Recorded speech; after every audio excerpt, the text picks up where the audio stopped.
دوستو ہماری کائنات دلکش اور حسین نظاروں سے بھری ہوئی ہے۔ یہ نظارے فطرت کی جلوہ گری کا منہ بولتا ثبوت ہیں۔ ستاروں سے سجے آسمان کا منظر ہو یا پھر سکون پرور چاندنی رات کا نظارہ، دیکھنے والے کو ہمیشہ ایک سحر میں مبتلا کر دیتا ہے۔ ایسے ہی جاذب نظر قدرتی مظاہر میں سے ایک قوس قزح یعنی رینبو کا منظر ہے، جسے دیکھ کر یہ محسوس ہوتا ہے کہ ہماری کائنات خوبصورت رنگوں کا امتزاج ہے۔ لیکن سوال یہ ہے کہ آخر رینبو کس طرح وجود میں آتی ہے؟ کیا رینبو یا دھنک کے لیے بارش کا ہونا لازمی امر ہے؟ زمین پر کھڑے ہو کر دیکھنے سے یہ ہمیشہ آدھے سرکل کی شکل میں کیوں نظر آتی ہے؟ اور مختلف ممالک میں رینبو کے متعلق کیا عجیب و غریب تصورات پائے جاتے ہیں؟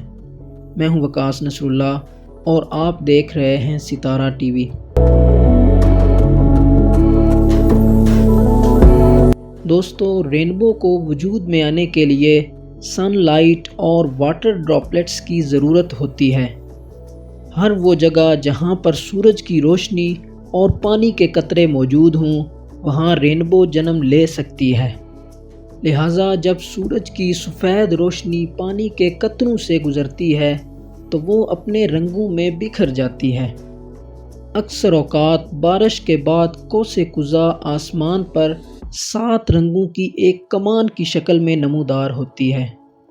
رینبو میں رنگوں کا پیٹرن ایک خاص ویو لینتھ کی صورت میں نمودار ہوتا ہے۔ رنگوں کی یہ ترتیب violet, indigo, blue, green, yellow, orange اور ریڈ کی صورت میں ہوتی ہے۔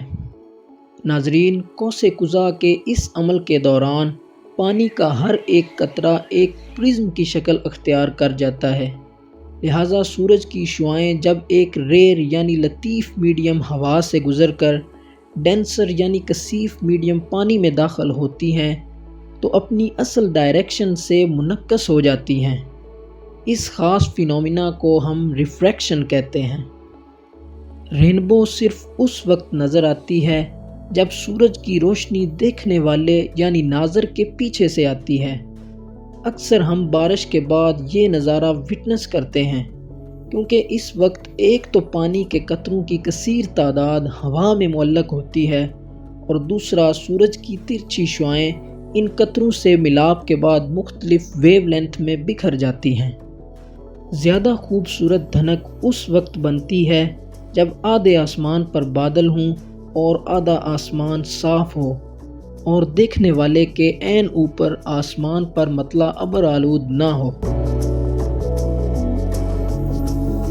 ناظرین، زمین پر کھڑے ہو کر دیکھنے سے ہمیں رینبو کا ایک ہی آرک یعنی ہاف سرکل کمان کی طرح دکھائی دیتا ہے، لیکن ان ریالٹی رینبو ایک فل سرکل کی شکل میں موجود ہوتی ہے۔ اس بات کی واضح مثال مختلف ممالک میں موجود اونچی آبشاروں سے پیدا ہونے والی دھنک کی صورت میں ملتی ہے۔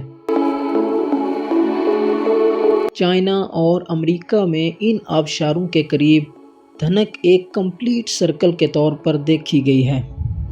ایک عام خیال یہ بھی ہے کہ رینبو ہمیشہ بارش کے بعد ہی بنتی ہے، لیکن حقیقت یہ ہے کہ رینبو ہر اس جگہ بن سکتی ہے جہاں سورج کی شعاعیں اور پانی کے قطرے موجود ہوں۔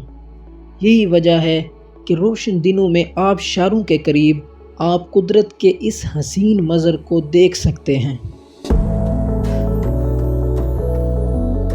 ناظرین، مختلف ممالک میں قوس قزح کو لے کر منفرد اور عجیب و غریب تصورات پائے جاتے ہیں۔ جیسا کہ بھارت میں قوس قزح کو ایک دیوتا کی علامت سمجھا جاتا ہے۔ بھارتی افسانوں کے مطابق قوس قزح ایک دیوتا کا ہتھیار ہے جو اچھے اور برے کے درمیان لڑائی میں استعمال ہوتا ہے۔ افریقہ میں قوس قزح کو ایک روحانی رابطے کا ذریعہ سمجھا جاتا ہے، جبکہ مغرب میں اسے امید کی نئی کرن تصور کیا جاتا ہے۔ کچھ لوگ تو دھنک کو دنیا اور جنت کے درمیان ایک پل قرار دیتے ہیں۔